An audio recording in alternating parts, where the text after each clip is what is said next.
കർത്താവിൽ പ്രിയ വിശ്വാസികളെ, എൻ്റെ പേര് തരുൺ. നിങ്ങൾക്കെല്ലാവർക്കും യേശുനാമത്തിൽ എൻ്റെ സ്നേഹവന്ദനങ്ങൾ. നൂറ്റാണ്ടുകളായിട്ട് മനുഷ്യരുടെ മനസ്സിൽ, പ്രത്യേകിച്ചും വിശ്വാസികളായ ക്രിസ്ത്യാനികളുടെ മനസ്സിൽ എല്ലാ കാലത്തും എല്ലാ സമയത്തും ഉള്ളതായ ഒരു സംശയമാണ് ദൈവരാജ്യത്തിൽ നിന്നും തള്ളപ്പെട്ടു പോകുവാൻ സാധ്യതയുള്ള പാപങ്ങൾ എന്തൊക്കെയാണ്? ആരാണ് ദൈവരാജ്യത്തെ അവകാശമാക്കാത്ത ആളുകൾ? ഈ ഒരു ചോദ്യം നമ്മളുടെ മനസ്സിനെ എല്ലാ കാലത്തും മഥിക്കുന്ന ഒന്നാണ്, നമ്മളുടെ ചിന്തകളെ ഭരിക്കുന്ന ഒന്നാണ്. എൻ്റെ ദൈവമേ, ഞാനൊരു പാപിയാണോ? എൻ്റെ പാപങ്ങൾ മൂലം ഞാൻ എൻ്റെ പിതാവിൻ്റെ സന്നിധിയിൽ നിന്നും പുറന്തള്ളപ്പെട്ടു പോകുമോ എന്നൊക്കെയുള്ള സംശയങ്ങൾ നമ്മളെല്ലാവരുടെ മനസ്സിൽ എല്ലാ കാലത്തും ഉണ്ടാകുന്നുണ്ട്. ആത്യന്തികമായിട്ട് മനുഷ്യൻ പാപത്തിൽ ജനിച്ച് പാപത്തിൽ ജീവിച്ച് പിതാവാം ദൈവത്തിൻ്റെയും പുത്രൻ തമ്പുരാൻ്റെയും പരിശുദ്ധാത്മാവിൻ്റെയും നാമത്തിൽ അഭയപ്പെട്ട് വിശ്വസിച്ച് ശുദ്ധീകരിക്കപ്പെട്ട് നിർമ്മലീകരിക്കപ്പെട്ട് പിതാവിൻ്റെ സന്നിധിയിലേക്ക് വാങ്ങിപ്പോവുക എന്നതാണ് ഏറ്റവും വലിയ ഭാഗ്യം എന്നുള്ളത്. അവിടെ ഒരു വ്യതിയാനം നമ്മൾക്ക് കാണുവാൻ സാധിക്കും. പാപത്തിൽ ജനിച്ച ഒരു മനുഷ്യൻ പുണ്യത്തിലേക്ക് മാറുന്നതായ ഒരു മനോഹരമായ കാഴ്ച അവിടെയുണ്ട്. എന്നാൽ ഈ പാപത്തിൽ ജീവിക്കുന്ന മനുഷ്യൻ ദൈവത്തെങ്കിലേക്ക് അടുക്കുമ്പോൾ അവനെ വീണ്ടും പാപത്തിലേക്ക് തിരികെ വിളിക്കുന്നതായ കുറച്ച് കാര്യങ്ങളുണ്ട്.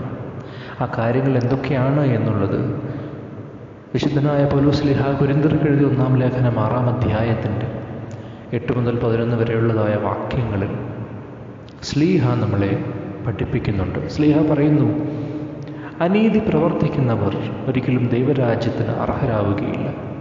എന്താണ് അനീതി? നീതി അല്ലാത്തതെല്ലാം അനീതിയാണ്.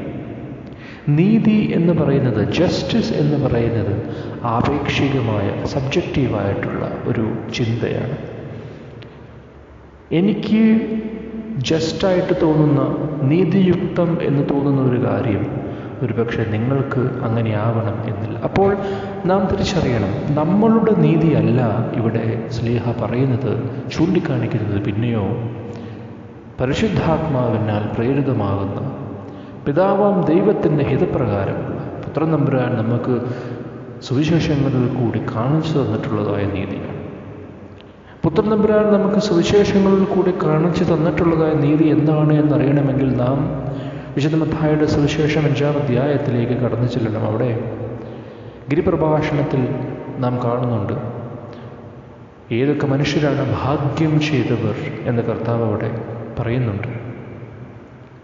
തന്നെ പ്രതി വേദന അനുഭവിക്കുന്നവർ, മറ്റാളുകളാൽ അപമാനിക്കപ്പെടുന്നവർ, കഷ്ടത്തിൻ്റെയും നഷ്ടത്തിൻ്റെയും യാതനകളുടെയും പാതകളിൽ കൂടി നടക്കുന്നവർ എന്നിങ്ങനെ കർത്താവ് ഭാഗ്യവാന്മാരും ഭാഗ്യവതികളും ആരൊക്കെയാണ് എന്നൊരു വലിയ ലിസ്റ്റ് അവിടെ നൽകുന്നുണ്ട്.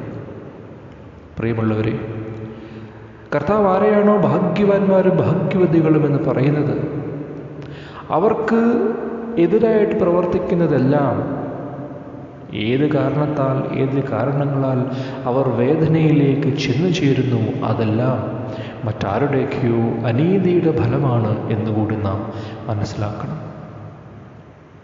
എന്നാൽ പൗലോസ് ശ്ലീഹ കുറച്ചും കൂടെ ക്ലുപ്തതയോടുകൂടി വ്യക്തതയോടുകൂടി നമ്മളോട് സംസാരിക്കുന്നു. നീതി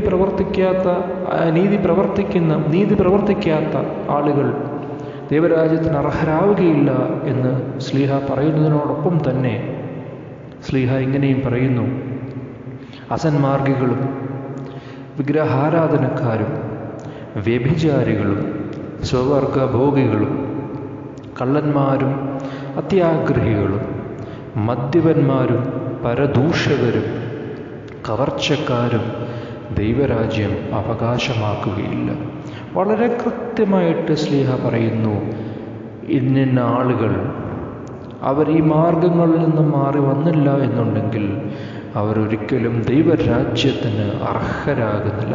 അസന്മാർഗികൾ, സന്മാർഗത്തിൽ കൂടി പോകാത്തവർ, തെറ്റായ വഴികളിൽ കൂടി നടക്കുന്നവർ, തെറ്റിൻ്റെ പാതയിൽ കൂടി നടക്കുന്നവർ, വ്യഭിചാരികൾ, സ്വവർഗഭോഗം ചെയ്യുന്ന ആളുകൾ, വിഗ്രഹാരാധകർ, വളരെ കൃത്യമായിട്ട് ശ്ലീഹ പറയുന്നു, കള്ളന്മാർ, അത്യാഗ്രഹികൾ, മദ്യപർ, പരദൂഷണം പറയുന്നവർ എന്നിങ്ങനെ ഒരു മനുഷ്യൻ്റെ ജീവിതത്തിൽ ഏതെല്ലാം തെറ്റുകൾ ഏത് കാരണവശാലും ചെയ്തു കൂടാത്തതാണ് എന്നുള്ളത് വിശുദ്ധ പൗലോസ്ലീഹ നമുക്ക് വ്യക്തമാക്കി തരുന്നു. ഇതിൽ കൂടുതലൊരു വ്യക്തത നമുക്കെവിടെയാണ് ആവശ്യമായിട്ടുള്ളത്? അതുകൊണ്ട് പ്രിയമുള്ളവരെ, ദൈവരാജ്യത്തെങ്കിലേക്ക് നാം പ്രതീക്ഷയോടുകൂടി നോക്കി നിൽക്കുന്നതായ ഈ കാലത്ത്, ഈ സമയത്ത്, ഈ തെറ്റുകളിലേക്ക് നാം കടന്നു പോകാതിരിക്കുവാൻ,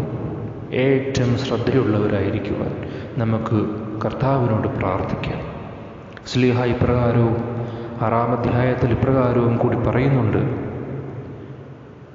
നിങ്ങളിൽ ചിലർ ഇത്തരക്കാരായിരുന്നു, എന്നാൽ നിങ്ങൾ കർത്താവായ യേശുവിൻ്റെ നാമത്തിലും നമ്മുടെ ദൈവത്തിൻ്റെ ആത്മാവിലും സ്നാനപ്പെടുകയും പവിത്രീകരിക്കപ്പെടുകയും നീതീകരിക്കപ്പെടുകയും ചെയ്തു. അപ്പോൾ ശ്ലീഹ ദൈവരാജ്യത്തെങ്കിലേക്ക് പോകുവാൻ അർഹതയില്ലാത്തവർ ആരൊക്കെയാണെന്ന് പറയുന്നതിനോടൊപ്പം തന്നെ ആ തെറ്റ് ചെയ്തിട്ടുള്ള ആളുകൾ തിരികെ വരുവാൻ എന്താണ് ചെയ്യേണ്ടത് എന്നും കൂടി പറയുന്നു. പ്രിയമുള്ളവരെ, സുവിശേഷത്തിൻ്റെ ഭംഗി എന്ന് പറയുന്നത്, നമ്മുടെ കർത്താവായ യേശു മിശിഹ നമുക്ക് നൽകുന്നതായ പ്രതീക്ഷ എന്ന് പറയുന്നത് വളരെ വലുതാണ്, വളരെ വലുതാണ്. കാരണം ലോകത്ത് മറ്റൊരിടത്തും നീ പാപിയാണ് എന്നാൽ എനിക്ക് നിന്നെ വേണമെന്ന് പറയുന്ന മറ്റൊരു ദൈവമില്ല. നീ തെറ്റ് ചെയ്തു പോയി എന്നാൽ എനിക്ക് നിന്നെ വേണമെന്ന് പറയുന്ന മറ്റൊരു ദൈവമില്ല.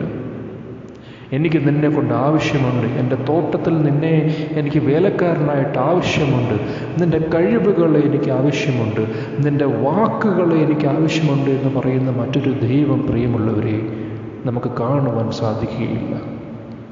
യേശുവല്ലാതെ, യേശുവിൻ്റെ നാമത്തിലല്ലാതെ നമുക്കൊരാൾക്കും ആത്മാവിൽ നിറയുവാൻ സാധിക്കാത്ത വിധം ലോകം തെറ്റിൻ്റെ പാതയിലേക്ക് നടക്കുമ്പോൾ പോലും യേശുവിൻ്റെ നാമത്തിലല്ലാതെ നമ്മൾക്ക് മറ്റൊരു മോചനമില്ല.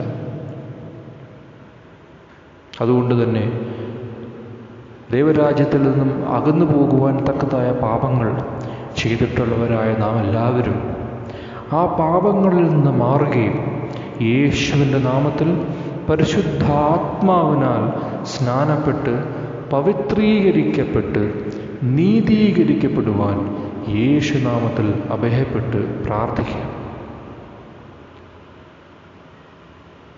നമുക്ക് വേണ്ടി നാം പ്രാർത്ഥിക്കുന്നതിനോടൊപ്പം തന്നെ ഈ വേദന, ഈ അവസ്ഥയിൽ കൂടി കടന്നു പോകുന്ന, പങ്കുവയ്ക്കുന്ന എല്ലാവർക്കും വേണ്ടിയും നമ്മൾക്ക് പ്രാർത്ഥിക്കാം. ആയത് ദൈവമാതാവായ മർത്തമറിയാം അമ്മയുടെയും സ്ലേഹന്മാരുടെയും സഹോദരന്മാരുടെയും ഔദ്ധാനന്മാരുടെയും പുണ്യവാന്മാരായ പിതാക്കന്മാരുടെയും പ്രാർത്ഥനകളാലും മധ്യസ്ഥതകളാലും തന്നെ. ആമീൻ.